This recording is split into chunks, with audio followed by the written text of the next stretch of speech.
Una de las preguntas que más me hacen mis clientes es, Javier, ¿me conviene más invertir en bienes raíces o en fondos de inversión? Y la respuesta es depende. ¿Por qué? No es de la moda ni qué le funciona a tu primo, sino de tu perfil financiero y tu momento en la vida en la que estés queriendo hacer este tipo de cosas. Mira, aquí en este video te voy a explicar cuáles son las ventajas, riesgos y las diferencias reales entre ambos. Te voy a enseñar cómo hacer un cálculo simple para saber cuál es el que mejor se adapta a ti. Empezamos con el favorito de todos, los bienes raíces. En México existe la creencia que los bienes raíces es la mejor inversión que podemos hacer y es la más popular. Creemos que si compramos algo vamos a poder vivir de las rentas y decir ya la hicimos. Entonces, ¿cuáles son las ventajas que tiene y son muy fuertes las ventajas que tienen los bienes raíces? Generar plusvalía con el tiempo. ¿Por qué? Porque tú compras ahorita un edificio que te costó $1,000,000 y dentro de 10 años va a costar $10,000,000. Esto va a depender mucho del tipo de bien inmueble que compres y en la zona en la que lo estés comprando. Entonces la plusvalía no puede ser un término muy específico ni que aplique para todo México ni para toda la ciudad incluso, va dependiendo mucho. Me tocó el ejemplo, ciertos terrenos que se compraron en una calle, en una esquina muy padres. Después hicieron una vialidad, hicieron un puente y ahora esos negocios que están ahí, pues ninguno pega. Entonces ahí plusvalía es la mínima la que existe ahí. Otra ventaja que tiene es que puedes obtener una renta mensual si la arriendas. Es decir, yo compro una casa y la estoy rentando y recibo una renta mensual. Esa es una gran ventaja, ¿verdad? Y te dan una sensación de seguridad, o sea, de tangible, de que tú lo puedes tocar. Tú puedes decir, aquí está mi edificio y en otro tipo de inversiones, pues muchas veces no. Pero también este tipo de inversiones tienen riesgos y costos ocultos. ¿Qué quiere decir? Para comprar un bien raíz, pues tienes que tener un alto monto de entrada. Si tú no tienes un ingreso, deja tú el ingreso, un monto acumulado para poder empezarlo, pues no tienes para empezar una propiedad, nadie te va a vender con cero enganche. Los gastos de mantenimiento, predial, seguros y escritura son gastos que tienes que tomar en cuenta a la hora de invertir en un bien raíz. La liquidez baja, esto sí es bien importante. Si necesitas dinero, vender toma tiempo si lo quieres vender a un valor bueno de mercado. Claro que si lo necesitas vender urgentemente, pues ahí sí pudieras venderlo más fácil, pero pues obviamente no le vas a sacar lo que le pudiera sacar a un bien raíz. Y como decía ahorita, otra desventaja, la plusvalía depende de la zona y del mercado. Ahora, vamos a ver un ejemplo numérico aquí, muy sencillo, lo vamos a mostrar en pantalla. Si compras un departamento de $2,000,000 y lo rentas en 10,000 al mes, que es más o menos lo que está ejemplificado aquí en Chihuahua. Si puede haber zonas más altas o más bajas, háganmelo ver en los comentarios y podemos ver los ejemplos exactos. Vas a tener un rendimiento bruto del 6% anual, rentándolo en 10,000 al mes. Pero si ya descuentas impuestos, mantenimientos y periodos vacíos, el rendimiento va a ser de, digamos, un 4% neto. En conclusión, los bienes raíces sí son buenos para diversificar. Tienes ahí un dinero que está creciendo con la plusvalía, no está el dinero estancado como si estuviera en el banco, pero no son para iniciar si no tienen liquidez ni reservas. Entonces, es una muy buena inversión, pero ya di mi conclusión. En cambio, fondos de inversión. Ahora hablemos de los fondos de inversión, la forma más flexible de crecer tu dinero sin tener que ser millonario. Puedes hacerte millonario a largo plazo, pero no tienes que hacerlo en un principio. Un fondo de inversión es básicamente una canasta donde se juntan varios instrumentos, vamos a decir bonos, acciones, ETFs. Normalmente en lo que el despacho manejamos son ETFs dentro de una aseguradora donde tú puedes invertir con o sin seguro de vida.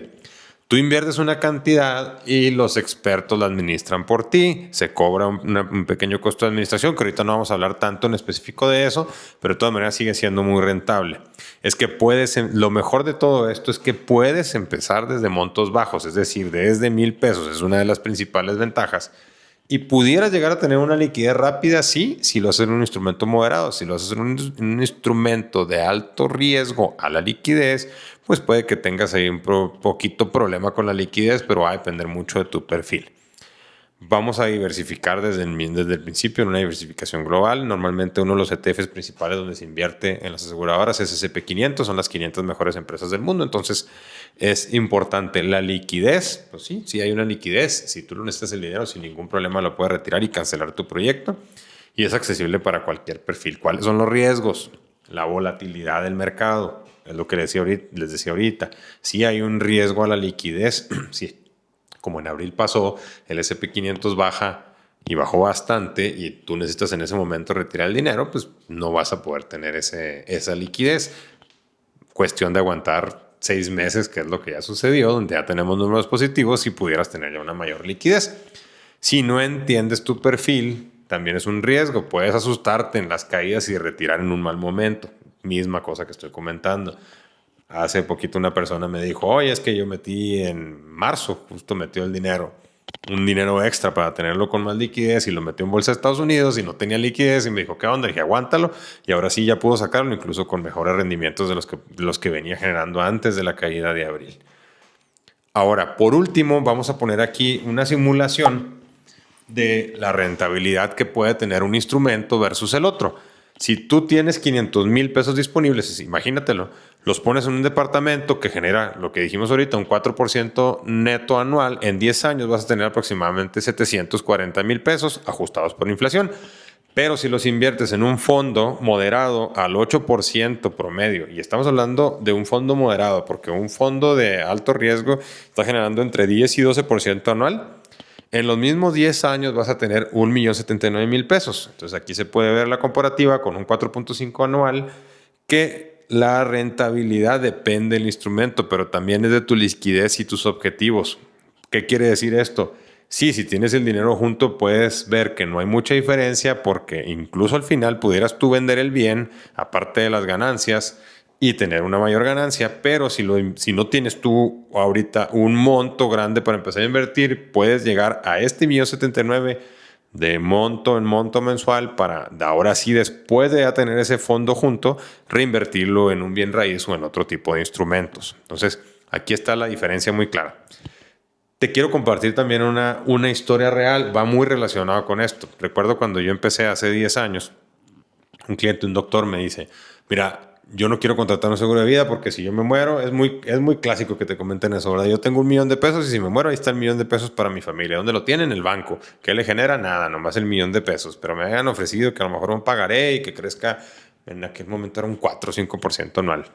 Lo que logramos hacer en ese momento y lo que yo le ofrecí al cliente fue, mira, en ese momento solamente había planes que se pagan a 5 años y le dije, mire, ¿qué le parece si lo metemos de 200 en 200, lo paga todo junto y así no tiene que pagar los aumentos con la inflación, el 1,000,000 de pesos, eso le va a brindar por su edad 3,5 millones de pesos de seguro y es vitalicio el seguro, usted nomás lo tiene que pagar 5 años.